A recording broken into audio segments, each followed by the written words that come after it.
रक्षाबंधन निमित्त एसटी बसला प्रवाशांची प्रचंड गर्दी. प्रशासनाकडून जादा गाड्यांची सोय. रक्षाबंधनाच्या सणानिमित्त बाहेरगावी जाणाऱ्या प्रवाशांमुळे राज्यभरासह संगमनेर एसटी बस स्थानकांवर मोठी गर्दी झाली आहे. सलग सुट्ट्यांमुळे यावर्षी प्रवाशांच्या संख्येत लक्षणीय वाढ झाली असून महाराष्ट्र राज्य मार्ग परिवहन महामंडळाने एसटी प्रवाशांच्या सोयीसाठी जादा बस गाड्यांची व्यवस्था केली आहे.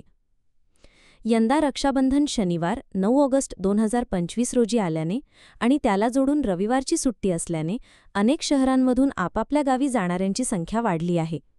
पुणे, नाशिक, अहमदनगर, छत्रपती संभाजीनगर, मुंबई, सोलापूर आणि कोल्हापूर यांसारख्या प्रमुख शहरांकडे जाणाऱ्या मार्गांवर प्रवाशांचा मोठा ओघ दिसून येत होता. या पार्श्वभूमीवर एसटीच्या संगमनेर विभागाने 8 ते 11 ऑगस्ट दरम्यान मुंबई, सोलापूर, कोल्हापूर, छत्रपती संभाजीनगर आणि नाशिक या मार्गांवर जादा बस फेऱ्यांचे नियोजन केल्याचे दिसून आले. बस स्थानकांतून या अतिरिक्त गाड्या सोडण्यात आल्या.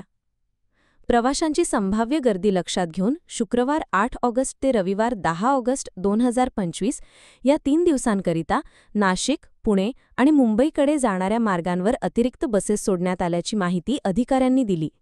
संगमनेर बस स्थानकातूनही नाशिक, पुणे, शिर्डी आणि अकोले या दिशांना जाणाऱ्या प्रवाशांची मोठी गर्दी शुक्रवारपासूनच दिसून येत आहे. एसटी महामंडळाने प्रवाशांना आगाऊ आरक्षण करण्याचे आवाहन केले, जेणेकरून गर्दी टाळता येईल.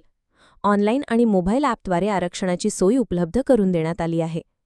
8 ते 11 ऑगस्ट या 4 दिवसांत एसटी महामंडळाला कोटीच्या विक्रमी उत्पन्न मिळाले आहे, ज्यावरून प्रवाशांच्या प्रचंड प्रतिसादाचा अंदाज येतो. या काळात सुमारे 1,93,00,000 प्रवाशांनी एसटीने प्रवास केला, ज्यात 88 लाख महिला प्रवाशांचा समावेश असल्याचे सांगितले जात आहे.